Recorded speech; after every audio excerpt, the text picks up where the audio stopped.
What's going on, guys? Gomes here, back again on another MLB The Show 21 Diamond Dynasty video. Today is May 31st, which is a day that we remember our fallen soldiers, the ones who took their bravery to fight for our freedom and didn't make it home. So we remember those today. I've had a handful of you guys tell me you've served or are still serving, whether it be through comments or DMs. So I want to say thank you for family members that you have, if you guys have served, and we remember those have fallen.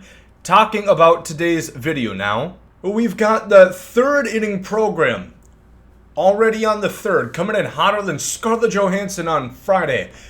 Which is going to be quite exciting. We don't have any clues yet, but I will gladly go ahead and shoot some full court shots at a 0% mark. Maybe we'll get one of these right, huh? Wouldn't that be kind of cool? We're going to make our predictions. New legend also coming in the third inning program. Let me know in the comments section who you guys think is going to be in the third inning program. New legend reveal. I imagine they're going to have a stream, so they're going to show it at 2:30 Eastern. You can do the conversions yourself. Damn it, what do I look like? Your math professor? No, that's not me. Leave a like, subscribe, as always, as you guys know, and let's go ahead and talk about this one. So, of course, second inning program. I think the biggest feeling would be underwhelming. You know, the Jason Bay's not a bad card. I think the Lee Smith is actually very good. He's one of the best relievers in the game. I don't really think that one's up for debate. 122 K per 9, 101. If I could read. I'm not dyslexic, I promise. Hits per 9, 80 BB9, great velocity, great pitch mix. This is going to be a card, like I said, to invest in. The others, probably not. But especially, we're not even going to concern ourselves with the Dawn here. Woo-wee, what a card they constructed. This was made at a lab, no doubt. There's no human being could possibly have that little power. So, what positions does that kind of play into this? I would imagine not a first baseman. We've been seeing a ton of those.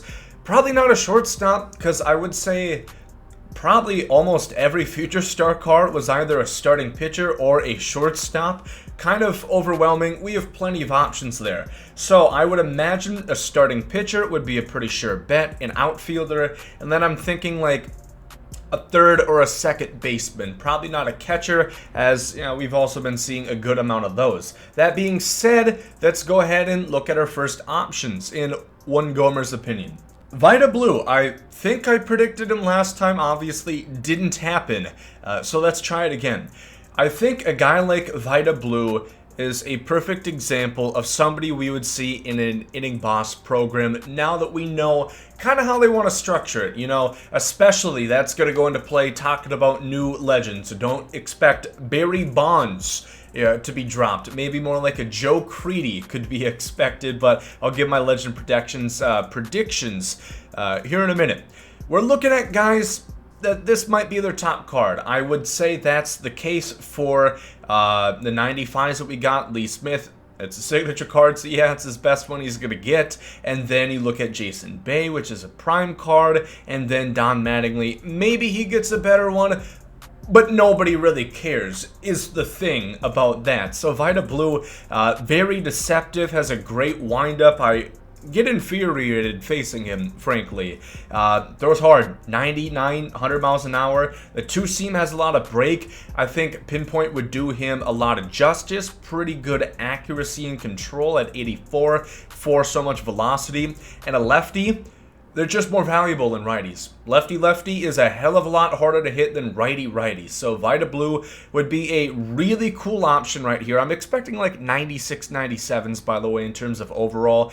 Kerry Wood is a possibility here. I think that's possible. This card was actually quite good last year because of his differentials. He threw 100 miles an hour plus on the four-seamer, which that pitch, being as effective as it is this year, being significantly slower in tandem with these other breaking pitches like the slurve ball and like the changeup, this would be a very effective pitcher.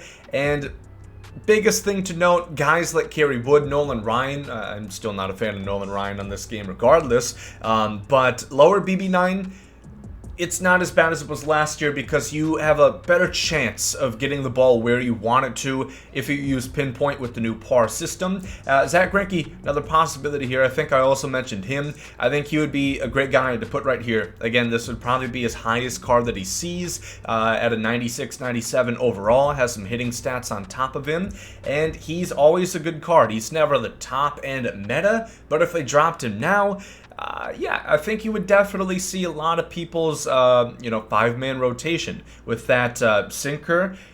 Still at like 94, 95, the 4-seam at about 97, good control and good per 9, so small PCIs. Think righty Cliff Lee, kind of, and Zach Greinke. In terms of outfielders, I think Ryan Braun would fit pretty well in the game right now.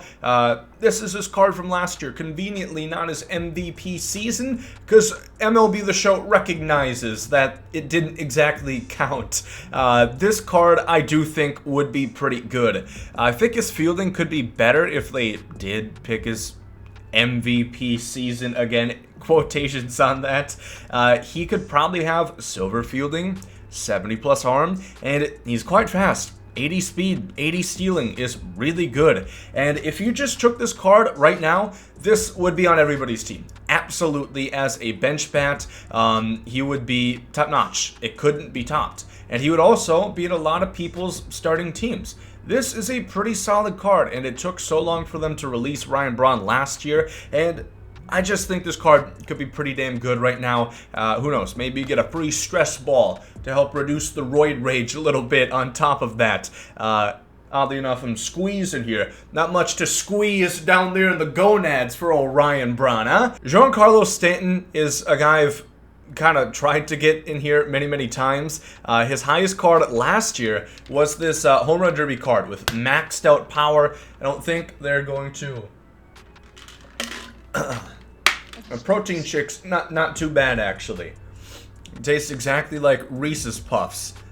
Whether that's a good thing or not, it tastes like Reese's Puffs. I don't think the card's going to look like this. I don't think they're going to, if nothing else, have the same guys in the Home Run Derby set. And I would kind of rather have the MVP, Giancarlo Stanton, regardless.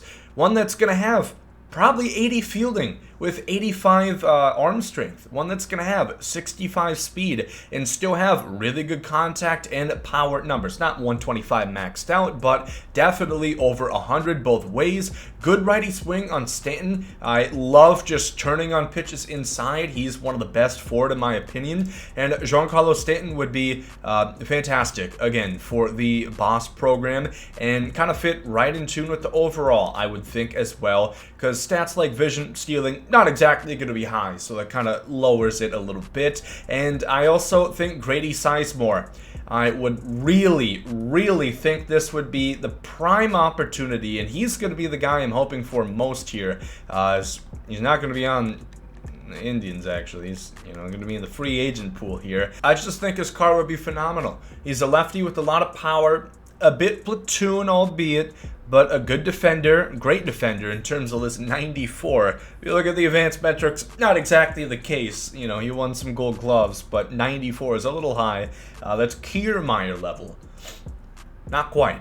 Yeah, then tons of speed on him as well. Has a good swing. I've used his 83 overall card. I think this would be a really big missed opportunity if they don't get him in the game here soon. Unless they're going to make him like a 99 overall, which would be kind of hard to believe. I mean, he had a cool prime, but it was like 3-4 years, of course, until injuries derailed his career, unfortunately enough. But I think this would be a fantastic card to put in here. This wouldn't constitute as the new legend either, since it's already preconceived that Grady Sizemore's in the game. We know this. So it'd be a fucking lie, SDS. Don't try and pull a fast one on us, alright? And give us Grady Sizemore, give us Stanton, give us Ryan Braun. I think any of those outfielders would be really good in the game right now. Unlike Jason Bay, you know, they would... I don't see too many Jason. In fact, I don't think I've faced him yet to this point. Let me know if you guys face Jason Bay a lot, because I sure as hell don't. Then in terms of my new legend pick, I said third baseman, second baseman's kind of what I am imagining, conjuring up in my head. And what I would love to be the case is Adrian Beltre, David Wright to show up on our doorsteps, Jeff Kent to go ahead and be the new legend, but I just don't see that being the case. With all the recent legends, all the legends that we've got dropped since the game came out being, I don't know, Houston Street, Joe Nathan, Heath Bell, Jason Bate. No disrespect to any of the four, but Joe Nathan's probably the coolest one out of there for sure. Although I did predict Houston Street was going to be the game. None of them are exactly mind-bending, right? None of them are super crazy. I'm kind of leaning more towards like an Eric Chavez, like a Troy Gloss, something like that. There's also the possibility that they use the legends that they have in Road to the Show within those video segments, that being like Sean Casey, which again is exactly what I'm talking about, would fit that overall. That would be his best card. They also have Mike Lowell in there. They have Carlos Pena, and in fact Mike Lowell's a third baseman. Indeed, as I remember right now, as that's coming to mind, you know, of course, from Marlins fame later on with the Red Sox, primarily you would know him from. He would have a great shot, I think. So Mike Lowell is probably the odds-on favorite in one Gomer's opinion, but I'm hoping for Beltre. I'm hoping for David Wright. I'm hoping I'm wrong. But again, let me know what you guys think as far as new legends go. If I'm going to concise it down to 3 cards, so I don't have any room to fall back on, I'll say Vida Blue, Grady Sizemore, and Mike Lowell. We excited? I don't know. It could be a lot. If that is the case, if I go 3 for 3 here, I wouldn't be that disappointed because I think Grady Sizemore is going to be great. And the cards, I don't know how good. Mike Lowell would be pretty decent. I don't know. Leave a like if you guys enjoy, as always. Subscribe if you guys are new to the channel. Thank you for watching. Hope you guys have a great day. That goes from Saudi 8.